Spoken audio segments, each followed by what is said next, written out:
Senhora vai interceder por nós. Sentados mesmo. Ave Maria, cheia de graça, o Senhor é convosco. Bendita sois vós entre as mulheres. Bendito é o fruto do vosso ventre, Jesus. Santa Maria, Mãe de Deus, rogai por nós, pecadores, agora e na hora de nossa morte. São João Batista, rogai por nós. do Pai, do Filho e do Espírito Santo. Com autorização do Padre Inácio, eu faço a abertura sobre o título do documento, que foi também o tema desse grande sínodo dos bispos. O sínodo é uma criação do Papa Paulo VI, logo depois do concílio.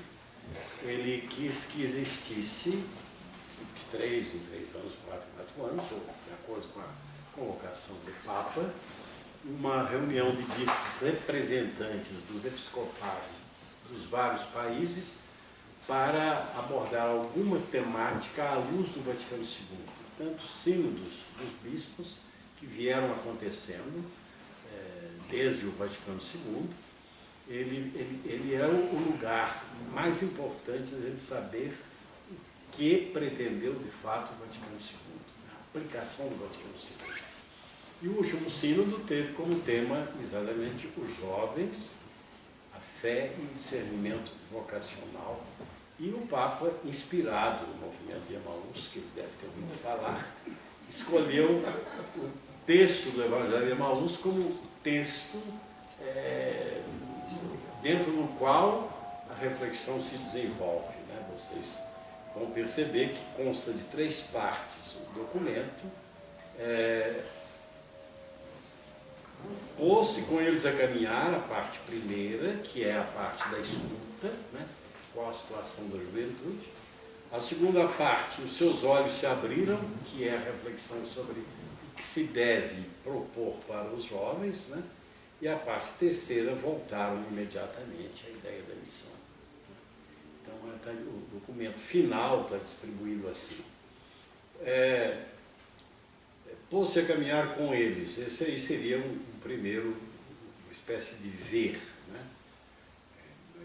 A ideia que está presente aí é que na caminhada da vida, da criança, do jovem, do adulto, seja quem for, mas sobretudo do jovem, o jovem tem muitas interrogações, muitas perguntas, muitos desafios, muitos problemas, né? Enfrenta situações das mais diversas. E é a idade também das grandes decisões, portanto, das grandes perguntas. E a inquietação faz parte, portanto, da experiência de ser jovem e a procura de caminhos, como faz parte também o risco de se perder nas fantasias do mundo.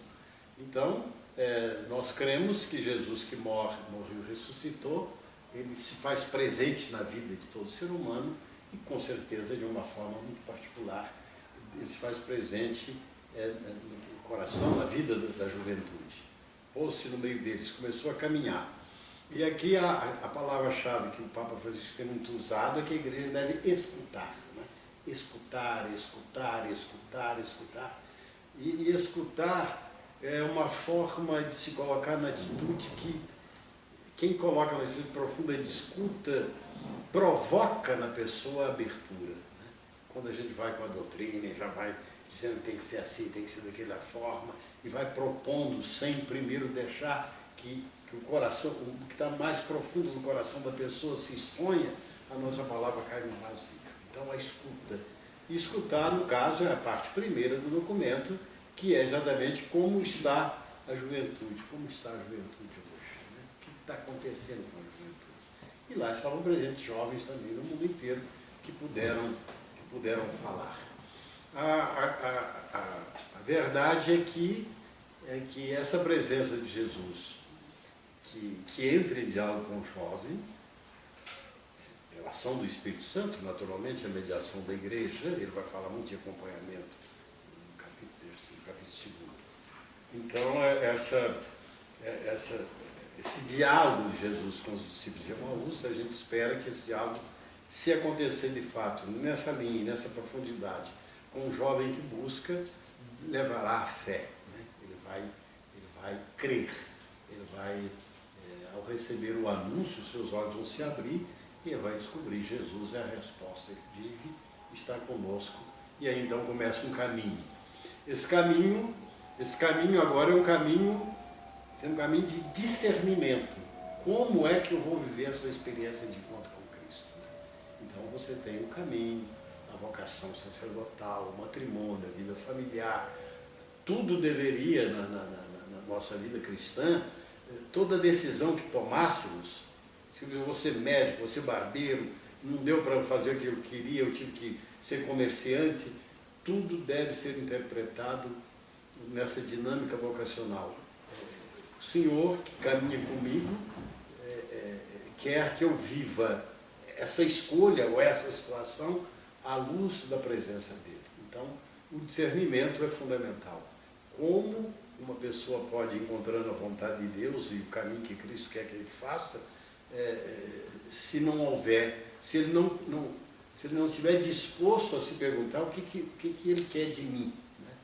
E, portanto, é toda a vida que tem que entrar nessa dinâmica de resposta, de resposta ao Cristo que entra na minha vida e diz: eu quero que você, eu vou conduzir você, né?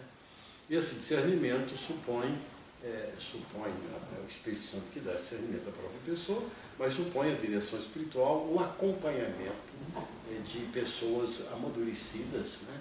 Tem um discernimento pessoal, que se dá na direção espiritual, e tem um discernimento comunitário também, né? Não só discernir o que Deus espera de mim, mas o que Deus espera da minha família, o que Deus espera da minha escola, o que Deus espera de eu que sou médico na associação médica, o que Deus espera de eu que sou vereador. Quer dizer, essa convicção de que a luz de Cristo deve penetrar tudo e que tudo que eu viver deve ser de acordo com o projeto de Deus que Jesus veio revelar, né? E agora, na Jornada Mundial da Juventude, Nossa Senhora foi colocada como tema e como modelo. Eis aqui a escrava do Senhor. O que significa isso? Eu quero saber o que Deus quer e vou abraçando. Primeiro, há uma entrega total na primeira conversão, né? A pessoa diz: eu entrego a minha vida a Ti, Senhor. E essa entrega total, que é aquilo que o padre faz quando se ordena, que a pessoa quando se casa também faz, essa entrega total, depois, como ela vai se concretizar no dia a dia. Então, discernir como aquilo que eu fiz na entrega total, como isso agora é vivido aqui, na escolha que eu vou fazer no meu estado de vida, da minha vocação, da minha profissão, da minha vida familiar, diante dos grandes e os pequenos acontecimentos de cada dia, né? Então,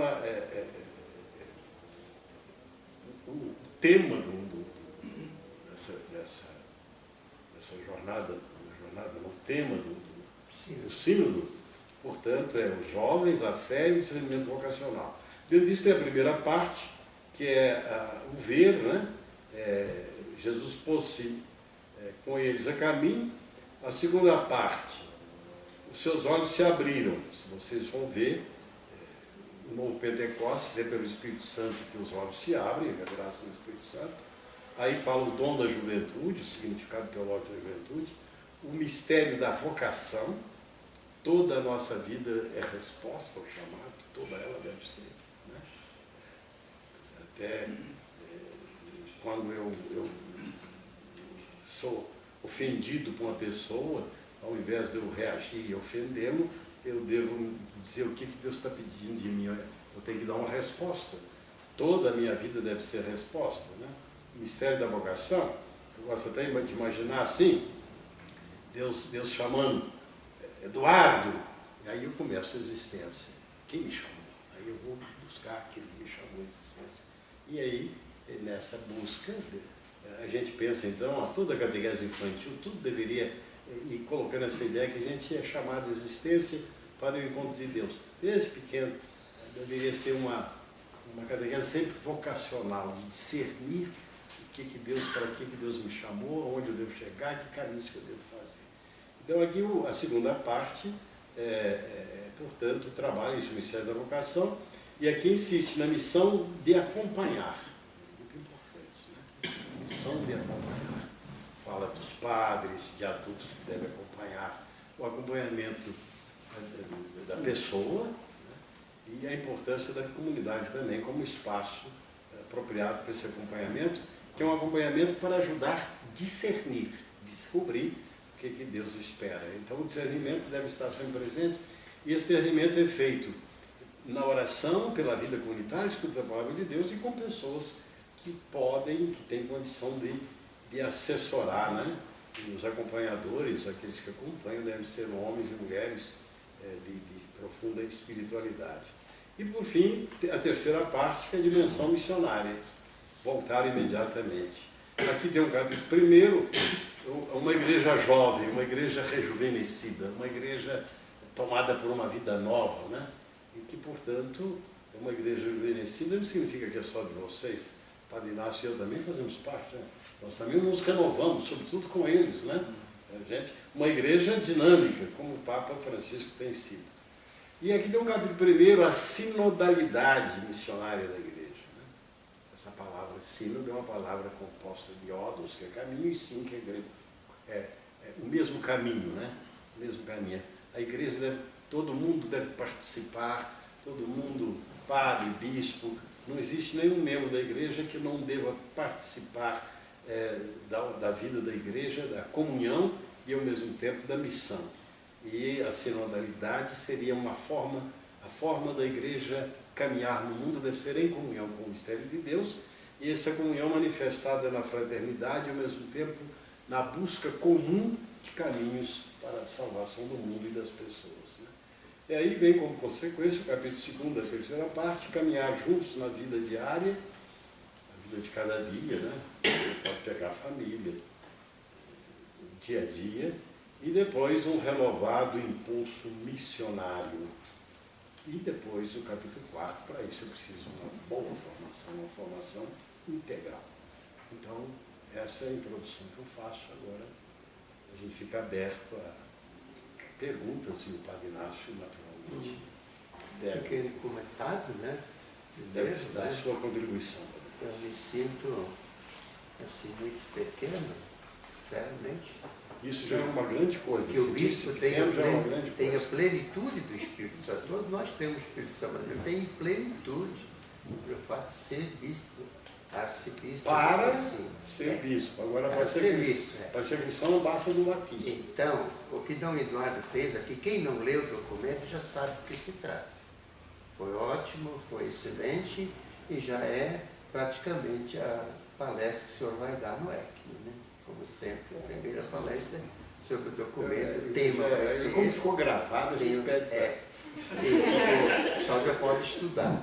E muito bom, realmente isso. Eu então faço alguns comentários, por exemplo, diz lá que para o Imaús, assim, especificamente para nós, comunidade missionária de Imaús, há muitas coisas no documento, aliás, desde o Concílio Vaticano II, os diversos sínodos já realizados, né, sempre aparece de uma forma muito forte essa participação de todo mundo, essa convocação, né, de ser igreja. Né? Eu me identifico muito com São Paulo VI, né, que teve essa tarefa, além da grande missão de Papa, né, de começar a aplicar o Concílio Vaticano II, essas orientações, né, que de fato são e serão por muito tempo, né, uma profunda renovação de toda a igreja em todos os sentidos, em todos os níveis. Né? Esses sínodos agora para os jovens, esse discernimento vocacional, tudo isso, que a vida de todos nós é uma missão, né? A vida nossa é essa missão. Então, primeiramente, eu queria, assim, lembrar, né, um pouco, não é pecado a gente se orgulhar das coisas boas que Deus fez também através de nós, né? E 50 anos o Imaús caminha ou faz esse itinerário guiado certamente, eu não tenho dúvida nenhuma que o Imaús é de fato, como o Dom Arnello Rossi dizia, né, uma obra do Espírito Santo, como todas as obras, né, em relação à salvação da humanidade, né, igrejas são obras do Divino Espírito Santo. Então, há 50 anos, inspirado nesse texto, né, que agora serviu de orientação para os bispos e as pessoas que participaram desse sínodo, tanto no documento, né, de preparatório, né, como esse documento final agora, né, e que nós procuramos, através de nossas comunidades missionárias, através dos cursos de Emaús, principalmente, propiciar uma das coisas que o senhor referiu, mas que talvez também volta e meia aparece nas várias partes, né, do documento, né, da importância fundamental de um encontro cheio de fascínio, né, cheio de entusiasmo, como uma grande descoberta maior de suas vidas, um encontro pessoal com Cristo morto e ressuscitado. Né? Por isso visa esse encontro. E o movimento de Emaús, né, por graça de Deus e por muitas pessoas, né, que se disponibilizaram, né, nas mãos de Deus para que isso pudesse acontecer, né? Então, nós temos 50 anos de caminhada e oferecemos, através do nosso curso, esse encontro, que é um encontro libertador, revelador, né?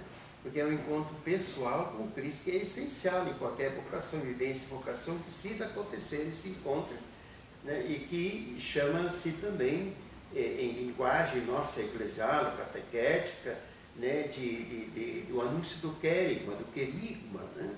E que nós todos sabemos aqui que o curso é um curso querigmático que nós oferecemos também, desse anúncio do fundamental, né, do ser e do viver cristão, né, dos filhos de Deus.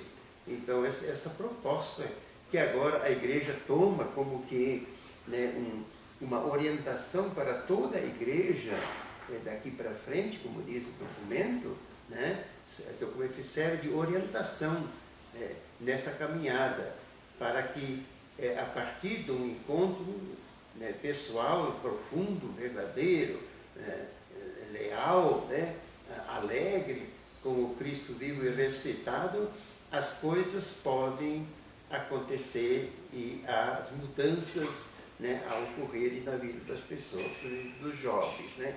Então, eu me alegro muito, muito, muito com nossa querida igreja, né, nossa mãe, né, e há 50 anos atrás o Espírito Santo iluminou o Monsenhor Calazans e tantas outras pessoas para, a partir desse texto, fazermos toda uma proposta de encontro com Deus, de conversão, da necessidade da formação, né, continuada, e que nós temos as escolas missionárias para isso também. Estava comentando com algumas pessoas que esse discernimento que o jovem, todos nós precisamos fazer, e que é vital, né? Preciso saber discernir, e os jovens que estiveram lá com os bispos e o Papa, eles disseram que eles precisam e querem esse acompanhamento, esse caminhar junto de conselheiros, sejam eles, né, ministros, ordenados ou adultos. Eu me lembro, há décadas atrás, quando muitos jovens no Emaús casavam, né, já que entravam nessa vocação, se perguntavam, o que nós vamos fazer com o Emaús agora? Né? É para jovens, né? Tá certo, então tem os velhinhos para presidente, secretariado, para isso, para aquilo, e o que nós vamos fazer? Quantas reuniões ocorreram em âmbito nacional, onde esses novos caras perguntavam isso, o que nós vamos fazer? E eu sempre dizia, vocês permaneçam e vocês mesmos vão encontrar o lugar de vocês. E esta linha, me parece, hoje, que a igreja insiste tanto, e tem uma palavra aqui, o senhor bispo, né, diz, que é uma coisa, assim, é muito forte. Ele diz que os bispos sugerem, né, que esses conselheiros, esses aconselhamentos qualificados, bem preparados, homens e mulheres, inclusive jovens com outros jovens, né, que isso seja uma parte da estrutura da própria igreja. Quer dizer, algo que na palavra dos bispos ganha uma força muito grande. É muito importante, é necessário, né, que nós tenhamos adultos de todas as idades, né, conosco também, para exercer esse ministério, esse tipo de serviço de aconselhamento, ajudar a discernir, né? E não apenas para cutucar o jovem, para lembrar o jovem, né? Para dar para o jovem alguma coisa que eles podiam fazer, mas então deixa para o jovem fazer. Isso é muito pobre, muito pouco, né? Quer dizer, o protagonismo do jovem, né? Mas eles precisam disso, eles mesmos pedem e falam disso, né, claramente lá junto com o Espírito. Então, né, eu acho que a gente precisa se alegrar muito, né? Nós temos muitos adultos, né, que sem cursos especiais se tornaram maravilhosos conselheiros e conselheiras, né, dos nossos jovens em todos os lugares, em todos os secretariados, né? Então, são pontos para lembrar, para a gente repartir um pouquinho, falar outra coisa, uma pergunta. Poderíamos, da primeira parte, eu já falei, o capítulo 1, uma igreja escuta, né? Isso aí é importante. Realmente, uma tendência a a gente tem tendência a doutrinar, inclusive os jovens. Eu vejo às vezes alguns jovens que querem que os outros jovens já eles falam já como um pouco que eles criticam no protestante de ser fundamentalista, que a Bíblia diz tem que ser assim, né?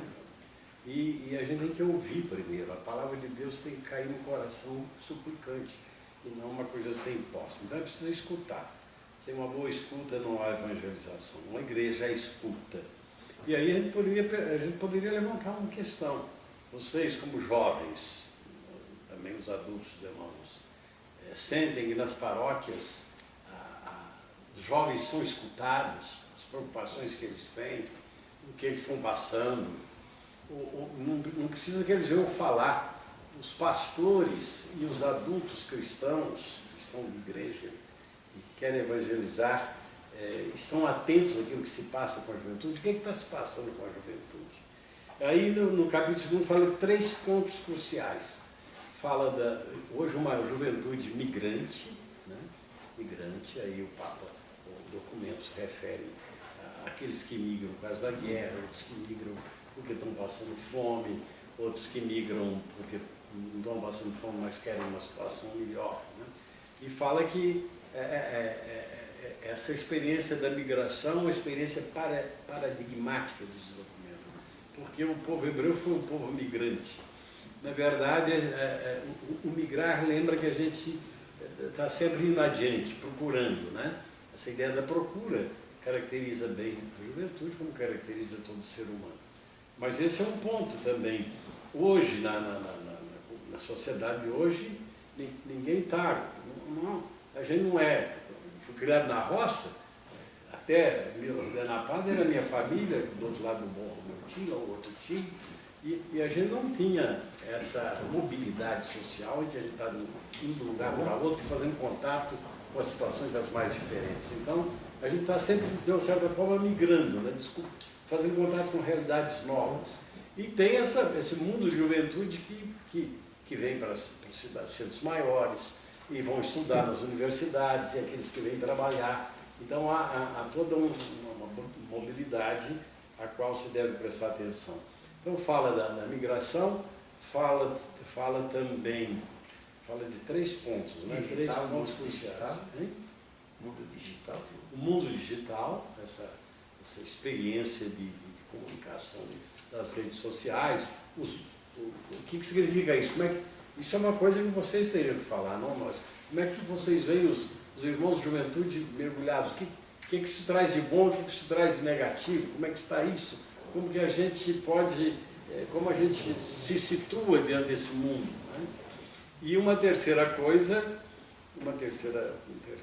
seria o capítulo 3 pontos cruciais, tem um terceiro ponto. Eu não sei se é o mundo da droga, digital, da violência. Tem um terceiro ponto. migração, né? Migração no mundo digital é o terceiro ponto. Eu tenho a impressão que o terceiro violência e vulnerabilidade. é a reação violência e qualquer tipo de vulnerabilidade, né? abusos. Então, sim. Pega os abusos na igreja. Inclusive está bombando isso aí. Está na mídia agora esses dias, aqui de Limeira, o cara pintando uma igreja, falando mal dos padres, do bispo. Né? Então, como isso repercute na juventude? Né? Como a igreja deve se posicionar sobre isso? Como isso repercute na juventude? E depois, identidade e relações, a questão da identidade, a questão do corpo, da sexualidade, das amizades, dos relacionamentos, né? E depois o que significa ser jovem hoje. Né? Como é que é o jovem de hoje? Né? Isso tudo aqui merecia vocês pegarem um pontinho e trocarem ideias sobre cada ponto desse. Né? Esse seria o ver. Depois o outro já é uma proposta, o dom da juventude, o que é ser jovem do ponto de vista da fé, o ministério da vocação. Isso aí agora seria um estudo, né? E depois a questão da missão. Mas agora a gente podia abrir para vocês falarem um pouco, né?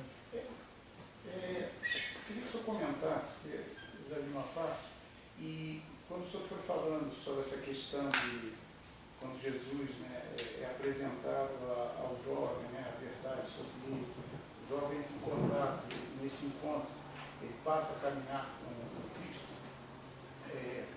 ele começa uma vida e toda essa empolgação dos jovens.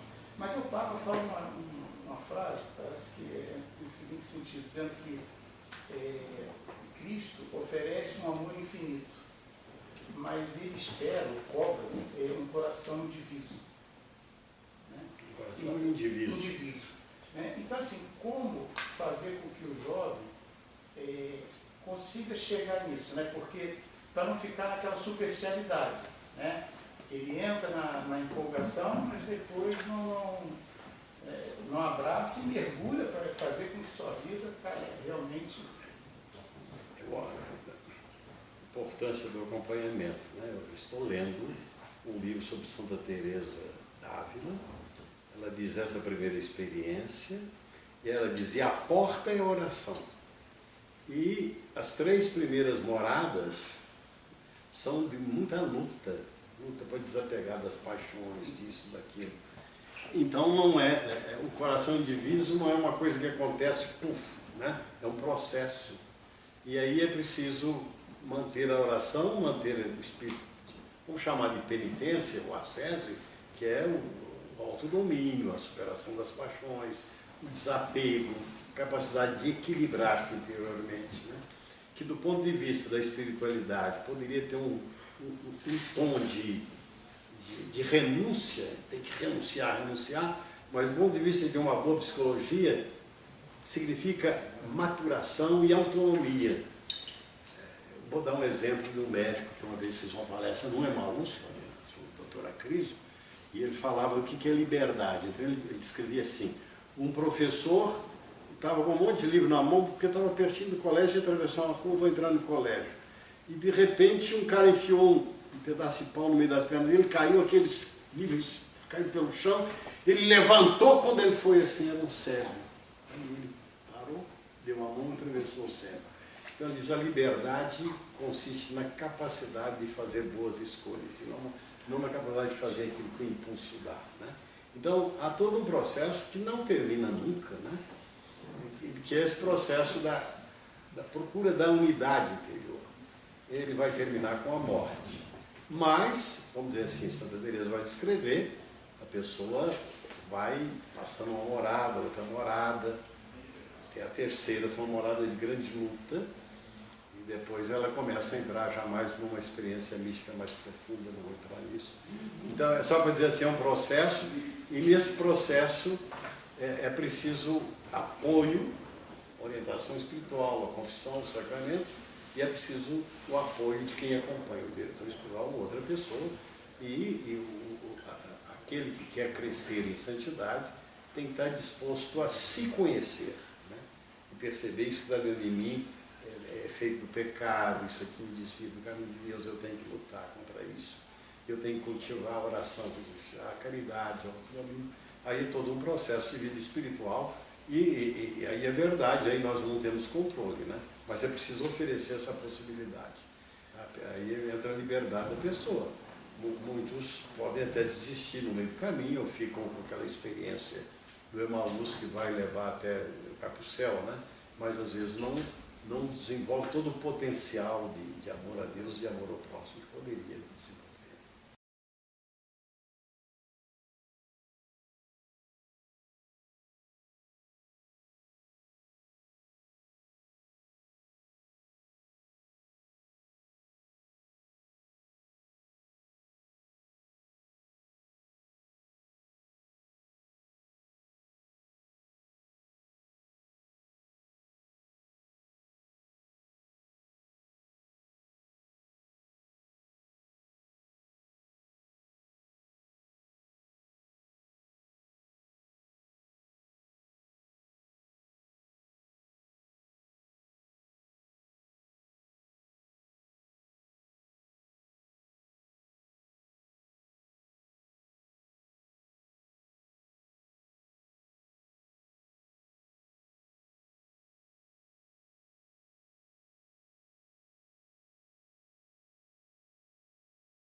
Responder, né, a partir das Escrituras, né, o significado da vida deles, né, que eles não estavam entendendo, né?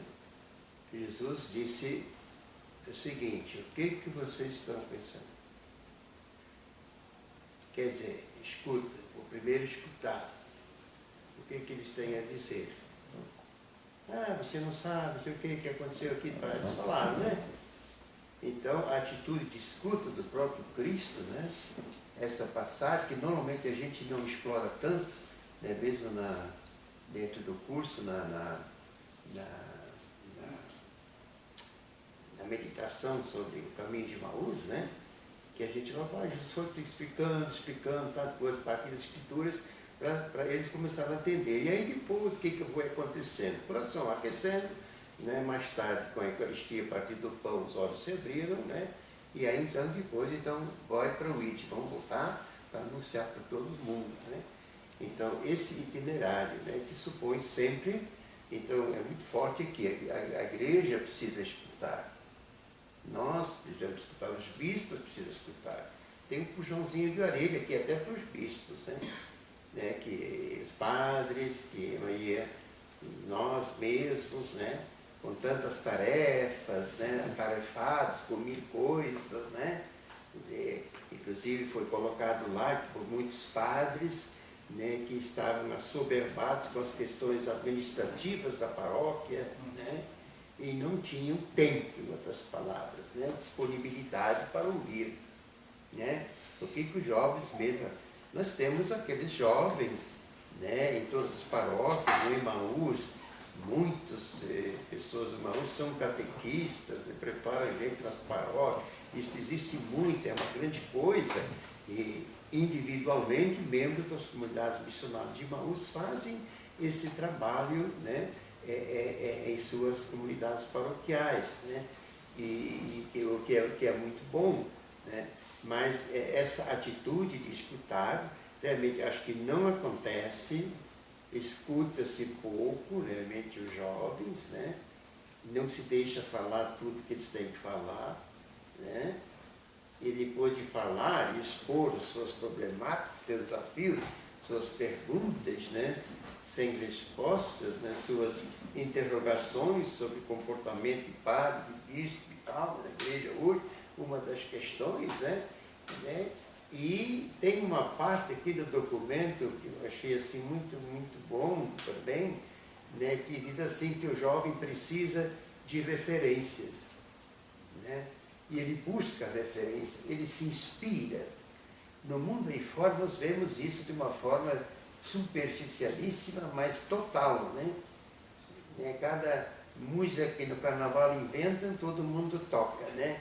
É um novo cantor que vira ídolo, né? A idolatria, né, das referências que o mundo oferece.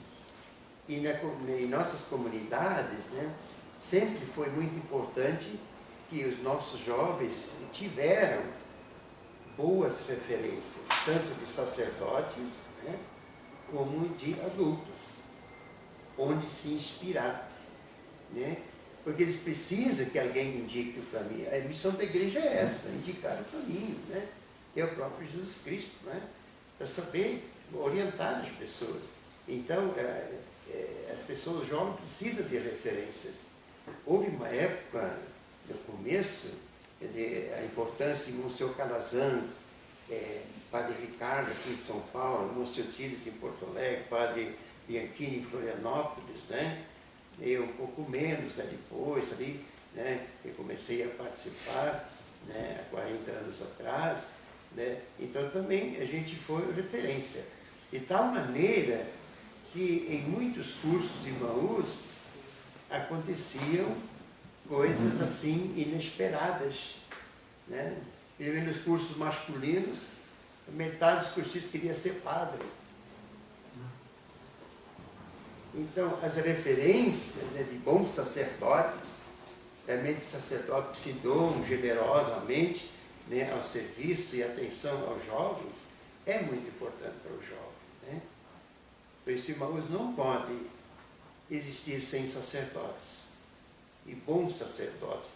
Quer dizer, infelizmente hoje a gente tem que dizer bons sacerdotes, todo sacerdote tem que ser bom, todo cristão tem que ser bom. Mais do que isso, o documento termina lembrando que esse tema de vocação, discernimento, sentido da vida, né, há uma só vocação para todo ser humano, seres santos. Então, aí diz, o catequista, né, um jovem, para anunciar o Cristo, dar testemunho dele, como João Batista, hoje nós vimos, até com a própria vida, ele precisa ser santo.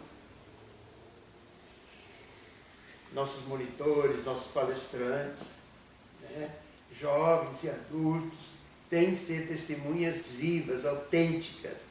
Uma das palavras que mais os jovens falaram lá no centro, uma igreja autêntica. Autenticidade. O que é autenticidade? Verdadeira. Né? Sobre si mesmo, o que é a igreja, o que nós somos, né? Qual é a nossa missão, né? E de nos colocar à disposição de Deus para que todos sejam santos, como é o projeto divino desde toda a eternidade, sobre os seres humanos, né? Então, essas referências são importantes. Talvez hoje também, como no mundo aí fora, no nosso país e tudo, nós não temos mais grandes referências, nem políticas, nem sociais, né? Faltam lideranças fortes, né? Autênticas e verdadeiras, né? Então, acho que irmãos precisam continuar a trabalhar nessa linha sempre também, né? De oferecer, através de nós, que vemos a graça, né? de tantas graças, né? Depois dessa graça inicial, né? O próprio documento diz que para muitos jovens, o momento que decidiu a sua vida, em geral para sempre, foi esse encontro que é oferecido E os padres sinodais enaltecem os movimentos, né, associações da Igreja Católica que trabalhem nesse sentido junto aos jovens. Eu fico muito agradecido, né, a Deus e pela colaboração que o movimento de Emmaus tem dado à Igreja, em todos os sentidos. Claro, nós temos que melhorar, nós temos que caprichar mais em ouvir o jovem, né? Talvez na preparação dos candidatos, né? Que aquela entrevista, aquelas coisas sejam muito mais, né, um escutar do que eu falar o que tem que fazer, o que tem que levar, o que tem que trazer, né? Mas realmente escutar, né, as preocupações desse jovem, o que ele está buscando, se já encontrou, se não, né? Quer dizer, há todo um apostolado aí aberto para a gente desenvolver, né, antes do próprio curso de Emmaus, durante o curso de Emmaus, né? E essa formação continuada, né? Então, acho que também dentro disso. Desviei um pouquinho. Não, eu estou pensando o seguinte, até agora só adultos falaram aqui. Nenhum jovem falando. Então a pergunta coloca se os jovens sentem-se à vontade para falar perto dos adultos, ou no movimento de Emmaus os adultos acabam omitindo um pouco os jovens? Isso é uma pergunta. Eu falo, então, tem uma questão. Você é jovem ainda, né? Aos pouquinhos a gente vai construindo. Mas de forma, eu trabalho diretamente com o jovem também. Eu desenvolvo um trabalho no Instituto de Menores de Crianças Carentes em Pelotas. E também eu volta e meia acabo dando aula para preparatório para cursinho. E a gente está vivendo uma sociedade, até se nós formos ver, tem muita coisa da doença do século, e a depressão, e a questão da ansiedade, e a questão da autoestima lá embaixo, do jovem imediatista que quer tudo rápido, que quer tudo numa expectativa grande, e a gente sabe que a expectativa gera frustração, né? E consequência disso a gente tem, acho que é um assunto até delicado de tocar, a gente tem uma taxa de suicídio jovem altíssima, altíssima, que muitas vezes acontecem porque o jovem não teve esse toque daquele que carrega o Cristo, muitas vezes porque o jovem não teve aquele toque daquele que tem uma palavra da Bíblia para poder, de repente, iluminar e elucidar aquilo que está angustiando esse jovem. E eu vejo que os senhores falam de forma a atingir o jovem que tem já a oportunidade de buscar uma orientação espiritual, que tem a oportunidade de buscar um movimento, ou seja, aquele jovem que já tem o conhecimento dos instrumentos que a igreja tem. Mas me preocupa e me angustia muito esses jovens que não têm isso ao alcance. Jovens ainda que não têm uma proximidade com alguém que pertence à igreja, jovens que não têm a proximidade com alguém que seja de algum movimento. E isso me angustia e me preocupa porque nós estamos perdendo jovens. E muitas vezes não por uma falta de acesso. A gente diz que a igreja tem que escutar, óbvio. Mas muitas vezes esse jovem que se vê impelido a silenciar e se angustiar cada vez mais com as suas frustrações, não ter a igreja, na verdade, indo ao encontro dele. A Universidade Federal, a gente muitas vezes não tem um espaço aberto para a igreja trabalhar. Muitas vezes nos cursinhos preparatórios para concursos, a gente tem uma pressão onde ele deve atingir um resultado a todo custo e vai se frustrar e não vai ter aquele amparo que nós, como igreja, muitas vezes deveríamos dar. Eu muitas vezes, como professor, não consigo atingir o jovem sendo o católico professor, porque ali me cobra um resultado, me cobra uma meta onde o conteúdo tem que ser passado e o jovem está ali se desmanchando. Então, como igreja, como a gente pode fazer, muitas vezes, para atingir esse jovem que ainda não foi ao encontro da igreja? É meio complexo, porque a juventude é complexa no tudo que vive. Mas angustia muito me ver não poder conseguir salvar essa juventude que se perde. Aí há uma questão, veja bem, o movimento de Emmaus é um movimento organizado dentro da igreja. E ele vai aos jovens, os jovens entram na igreja. Então, outra forma de organização dos leigos tem que ser desenvolvida. E talvez quem vive no Emmaus poderia começar a pensar nisso. Suponhamos, temos aqui uma escola pública, vou pegar uma escola de segundo grau. Ali tem 4 ou 5 professores dos 30 que vão à missa todo domingo. Será que não dava para eles começarem a se reunir, rezar um pouco, uma vez por semana, uns 40 minutos, como é que está a nossa escola, e discutir esses problemas o problema desse aluno, a família desse aluno, porque um dos pontos que o documento insiste muito é a Eucaristia, sacramentos e os pobres. Cristo está nos pobres, tem que ir aos pobres, né? E quando a gente fala de pobres, são todos aqueles que estão precisando, estão aí, você está descrevendo, pode ser um moço rico que está fazendo um cursinho para vestibular e está desesperado, porque não está encontrando sentido para a própria vida. Mas tem também os pobres sociologicamente, né? Das escolas públicas, etc, etc. Então, o Emaús deve também formar pessoas para atuar assim. Né? Além disso, tem essa outra questão que eu levantei, se o Emaús não pode abrir uma outra frente, os três dias que se toca nos 3 dias, para rapazes e moça de 18 anos até os 29. Né? Mas será que dentro do Emaús não podia ter pessoas que fossem preparadas para fazer essas incursões missionárias, né? Nas paróquias, quem sabe até em colégios também. Né? Isso aí, mas isso eu acho que cada secretariado diocesano tem que pensar, mas a direção nacional pode dar uma orientação nesse sentido. Né? Mas o que você falou é importante. Quando, se o Emaús dá uma experiência que de repente você começa a pensar um problema para além das fronteiras do Emaús e da própria igreja, significa que alguma coisa precisa ser feita nesse sentido e que deve haver caminhos. Né? Se você começa a orar em torno disso, pensar que colegas que eu tenho que já fizeram Emaús que estão com a mesma preocupação na mesma área, pode surgir daí alguma coisa nova em Pelotas. Né? Então, eu estou só dizendo, o empreendedorismo significa, na fé significa, iluminados pelo Espírito, dialogando, nós abrimos caminho. Eu lembrei de 2 passagens dos Atos, a primeira delas Paulo e Barnabé em Antioquia, quando de repente o Espírito Santo ilumina e, não sei se Pedro diz, o Espírito Santo está dizendo, separai Paulo e Barnabé para eles irem em missão, nós não podemos ficar parados. Né? A comunidade de Antioquia foi destruída por isso? Não, ela foi enriquecida, ela continua lá, vivendo a sua vida, mas eles foram e quando voltaram, narraram. Né? Depois, o segundo ponto, quando o cristianismo começou a se expandir, vieram os judaizantes dizendo, não, os pagãos que se convertem têm que fazer circuncisão, não pode comer carne de porco, tem que ir na sinagoga todo sábado. Né? E aí reuniram em Jerusalém, discutiram, Tiago falou, Paulo e Barnabé, e chegaram à conclusão, não. Né? Quer dizer, a sinodalidade significa uma igreja em que todo mundo fala, se percebe, pela luz do Espírito Santo se descobre a resposta. Né? Então não pode ficar sem resposta. Quando existe um problema ou um desafio real que alguém traz com sinceridade, e aquilo por causa do enrijecimento de uma estrutura não tem resposta, essa pessoa desanima e sai fora. Né? Isso não pode acontecer. Né? Então a gente não precisa mexer na estrutura, não vamos mexer na estrutura, mas podemos descobrir caminhos novos para atuar missionariamente.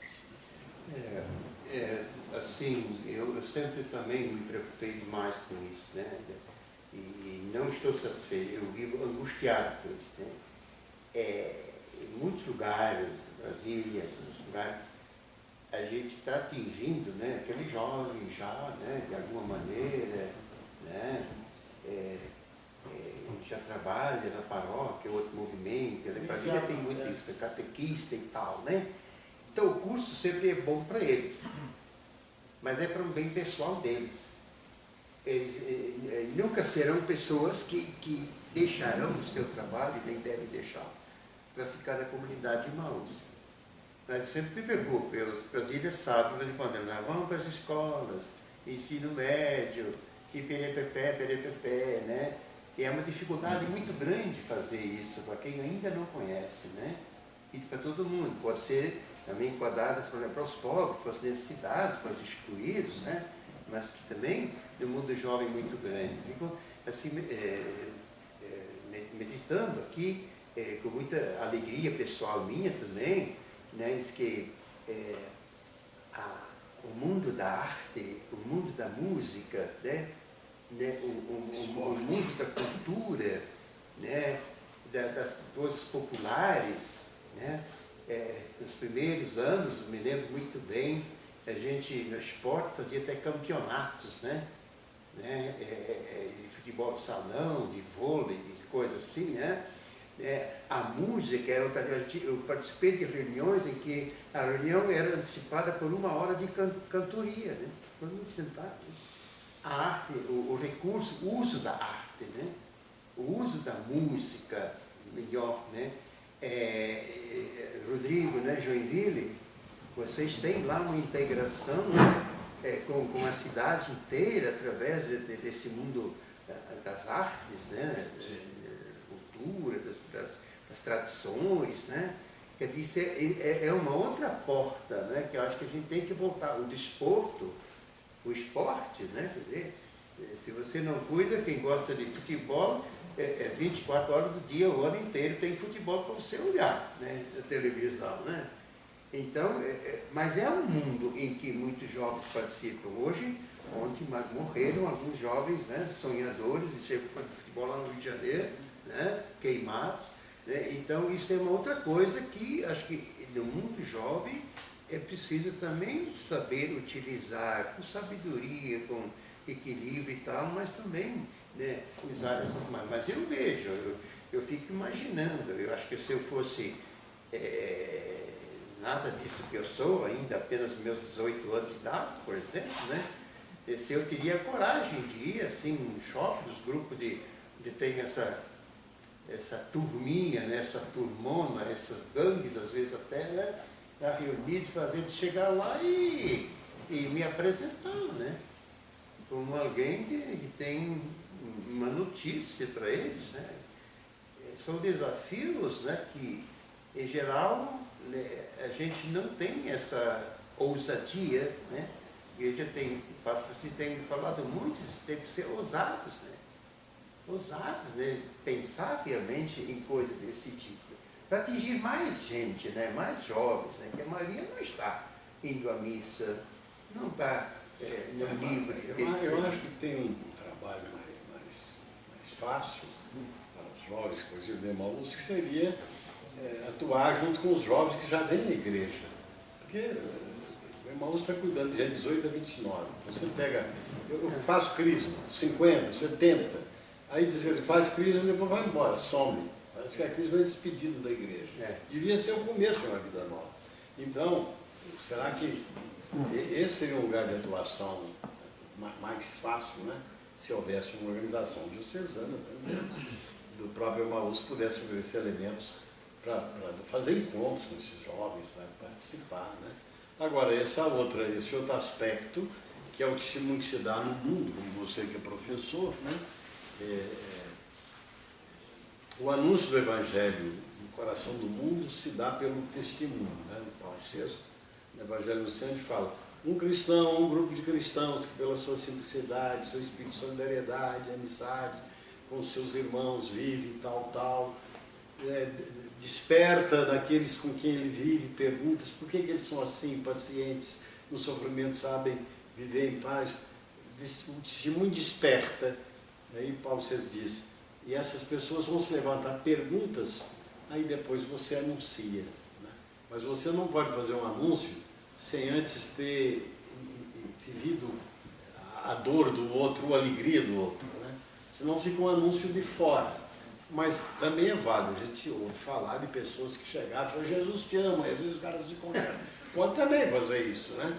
Mas é o dia a dia que abre as portas para você fazer o anúncio. Antes de falar, você está presente, você vive a caridade, você dá testemunho, e aí a porta pode se abrir, né? Pode se abrir. Ainda que um colega seu te goze, zombe, você ia à missa, você ser cristão, mas você é boa pessoa, você deixa ele brincar, ele goza, você dá uma risadinha, toca para frente, você dá entrada. Aí entra o mundo da esporte, o mundo da música, o mundo do teatro, todo o mundo onde você vive o seu dote humano, a sua profissão, esse universo, você vivendo ali cristamente, está aberto para evangelizar.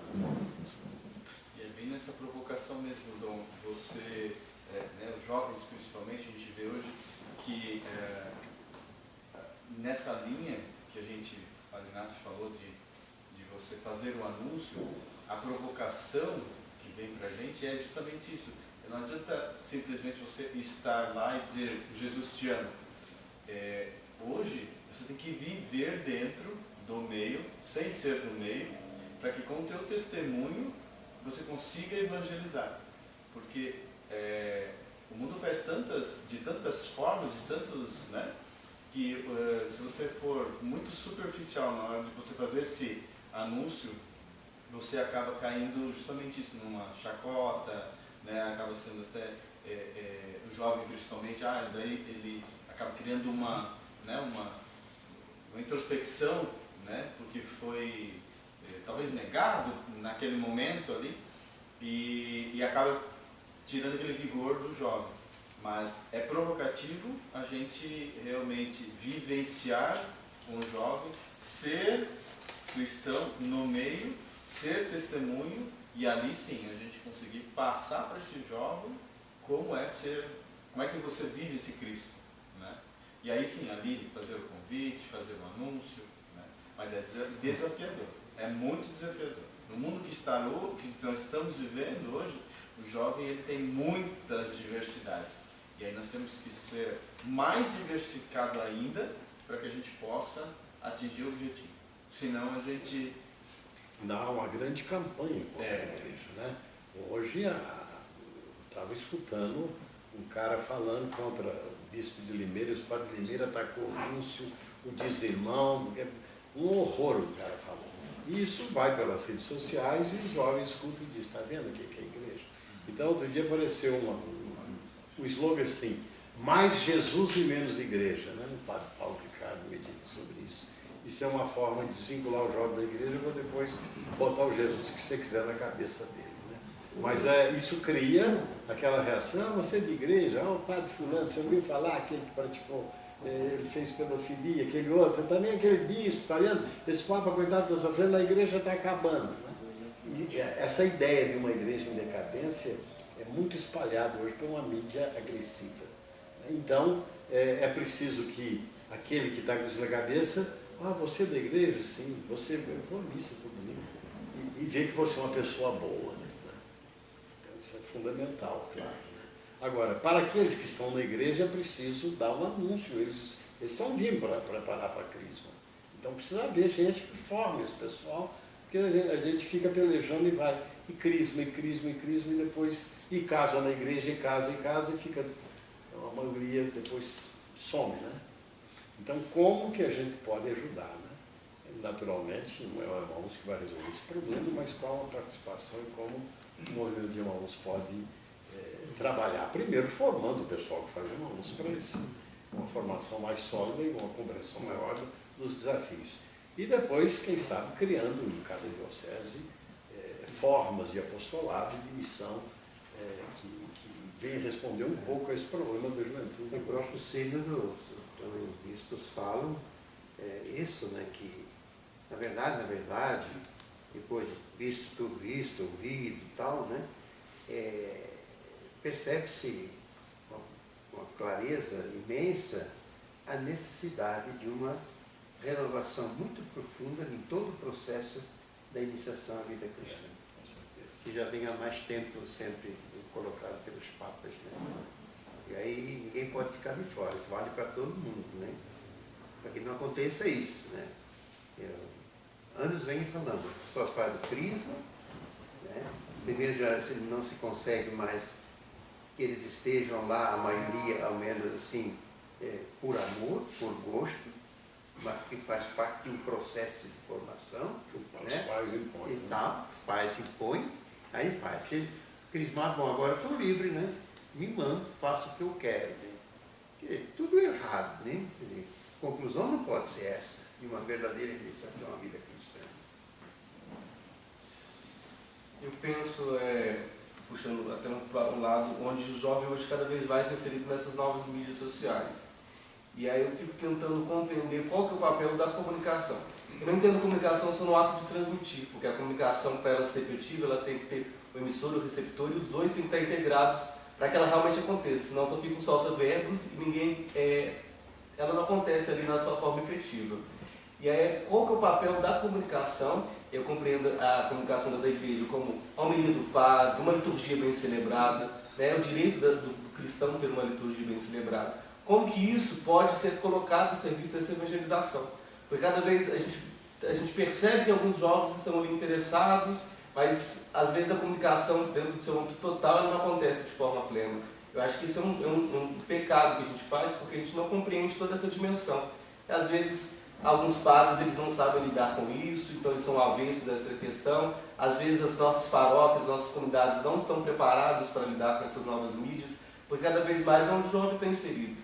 Hoje, na última pesquisa de mídia, de consumo de mídia no Brasil, mostra que a gente fica no mínimo 4 horas e 57 minutos consumindo mídia através da internet, ou pelo celular, ou pelo smartphone, ou pelo tablet, ou pelo notebook.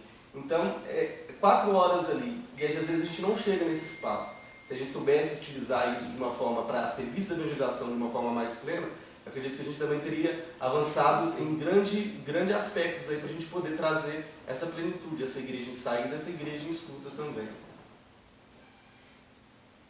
Vocês que são técnicos nessa coisa do mundo digital, eu estou entrando aí, né?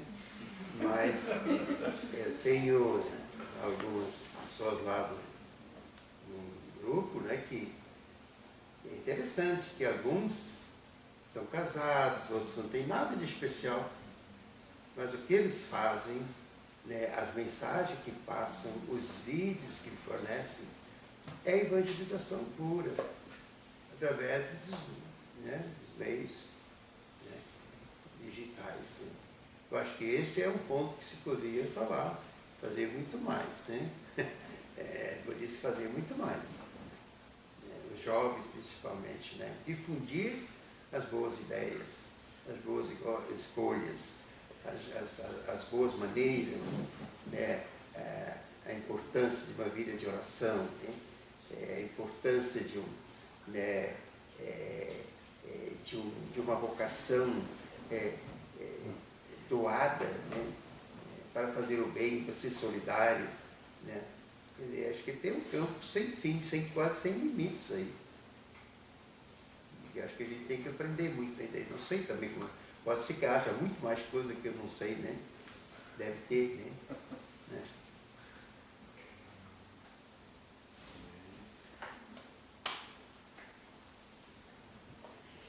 Não chega, isso aqui era só para Para esquentar. Só para esquentar. Uma orientação isso aqui, né? E Marcelo e Valéria, vocês colocaram isso? Só mais uma, então, já que eu ouvir mais os jovens. Pois é, doutor. As jovens. A ideia de orientação. O Eduardo provocou a juventude, né? Mas enquanto elas estão preparando as perguntas delas, tanto o senhor Pagnas quanto o senhor Douglas falaram muito do documento, realmente fala muito disso, desse acompanhamento que é essencial, né? E a gente, nós adultos, irmãos, a gente se vê muito nisso. E a gente sabe da importância desse acompanhamento, a gente vê, de fato, né, muitas vezes, muitos jovens que buscam, que querem conversar, que se aproximam mesmo. Só que assim, a gente lamenta que sejam tão poucas pessoas que se disponham a ser esses acompanhadores. Né? No nosso movimento a gente tem essas dificuldades, na Brasília e nas outras comunidades também de irmãos. Em determinado momento da vida, o que eu mais pedi a Deus é que meu filho encontrasse alguém que acompanhasse ele, né? Eu perguntava, poxa, eu faço pelos outros e ninguém faz pelo meu filho. E isso muitas vezes é isso, muitas vezes não se doa, não quer, ou assim. Será que isso é uma vocação também? É uma vocação também. E por que tão pouca gente... Toda vocação é um mistério, né? Não, mas daí a pessoa precisa dispor de tempo, inclusive precisa preparação também. Qualificação. Mas isso eu acho que o que há de novo nisso é que está sendo reconhecido. E mais do que reconhecido, né? E eles são gratos por todas as pessoas que têm feito esse serviço, né? Só que agora é oficialmente reconhecido, incentivado, pedido por parte dos jovens também, é um pedido do jovem. Então agora está ficando claro, não, isso é uma vocação, isso é parte de um mistério. É um carisma também. Isso. É um carisma. Há pessoas que às vezes não têm muito estudo e têm grande capacidade de escuta e de dar um aconselhamento, uma palavrinha para ajudar. Né? Mas é uma graça a ser pedida também para quem assume dentro do movimento, dentro da igreja, uma função de ajudar, né? Pedir essa graça e se preparar também para isso.